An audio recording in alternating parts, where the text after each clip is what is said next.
Pembangunan infrastruktur tidak hanya dilakukan pada kawasan yang telah berkembang. Saat ini Kementerian Pekerjaan Umum dan Perumahan Rakyat atau PUPR terus melanjutkan pembangunan infrastruktur pada kawasan perbatasan, pulau-pulau kecil, dan pulau terdepan negeri. Hal ini merupakan bagian dari nawacita pemerintah untuk membangun Indonesia dari gerbang terdepan Republik Indonesia. Secara teritorial, Indonesia memiliki perbatasan daratan langsung dengan negara lain. Ada 3 negara yang berbatasan langsung dengan daratan Indonesia, yaitu Malaysia, Timur Leste, dan Papua Nugini.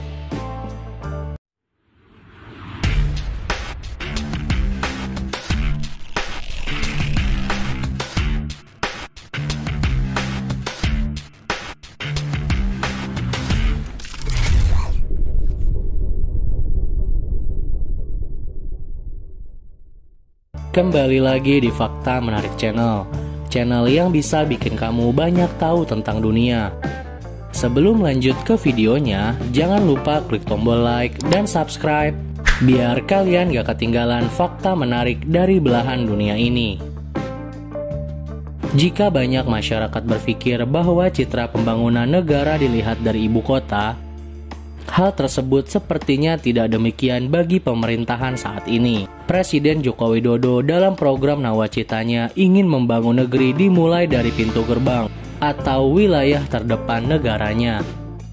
Hal ini dibuktikan dengan pembangunan pos perbatasan Indonesia dengan negara tetangga di berbagai wilayahnya. Pos yang dulu dirasa kurang layak untuk ditempatkan di pintu gerbang Indonesia kini disulap menjadi lebih besar dan megah. Penasaran? Yuk langsung aja kita simak perubahan pos perbatasan Indonesia dengan negara lain saat ini. Berikut daftarnya.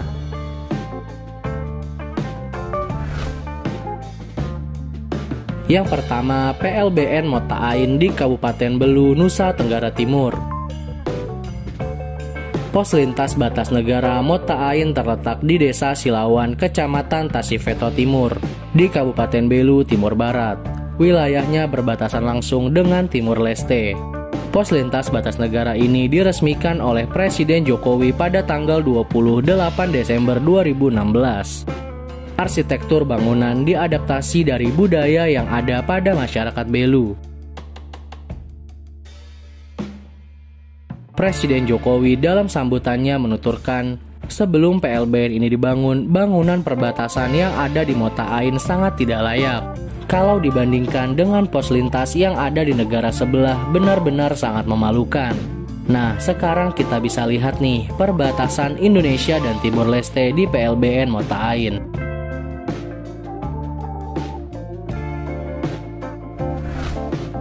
Yang kedua, PLBN Mota Masin di Kabupaten Malaka, Nusa Tenggara Timur. Kabupaten Malaka merupakan kabupaten baru yang belum lama ini dilakukan pemekaran dari Kabupaten Belu pada tahun 2012. Kabupaten ini merupakan kabupaten yang berbatasan langsung dengan negara Timur Leste.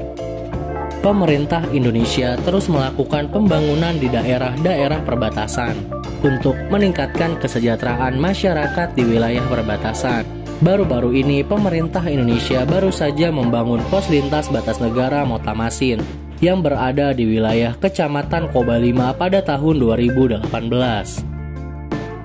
PLBN Mota Masin saat ini menjadi bangunan termegah di Kabupaten Malaka dan juga menjadi tempat wisata baru bagi masyarakat, serta menjadi simbol kebanggaan di wilayah perbatasan dengan Timur Leste. PLBN Mota Masin ini menghabiskan anggaran sekitar 145 miliar rupiah.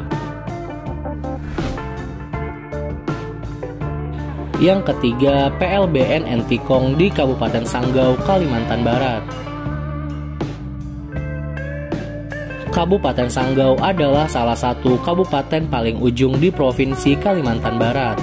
Kabupaten ini berbatasan langsung dengan negara Malaysia, tepatnya di Kecamatan Entikong. Inilah perbatasan Indonesia dan Malaysia di PLBN Entikong sekarang.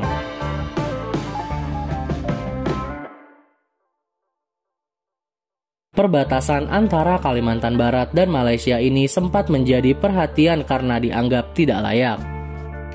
Tetapi dengan kepedulian pemerintah untuk membangun negeri dimulai dari perbatasan, sekarang PLBN Entikong sudah dibangun dan sudah sangat cantik. Dengan bangunan yang modern menandakan semakin majunya Entikong dan menjadi simbol kebanggaan masyarakat Entikong sebagai warga negara Indonesia.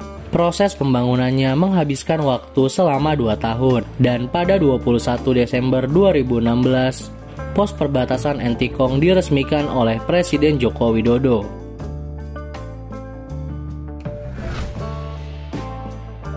Yang keempat, PLBN Skow di Kota Jayapura.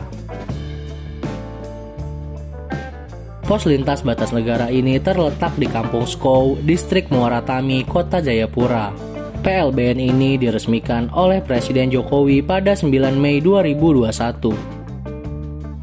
Dibangun dengan luas sebesar 10,7 hektar dan dengan luas bangunan 4.761 meter persegi. Total keseluruhan dana yang dihabiskan untuk membangun PLBN Skow ini mencapai 166 miliar rupiah. PLBN ini adalah gerbang menuju Papua Nugini.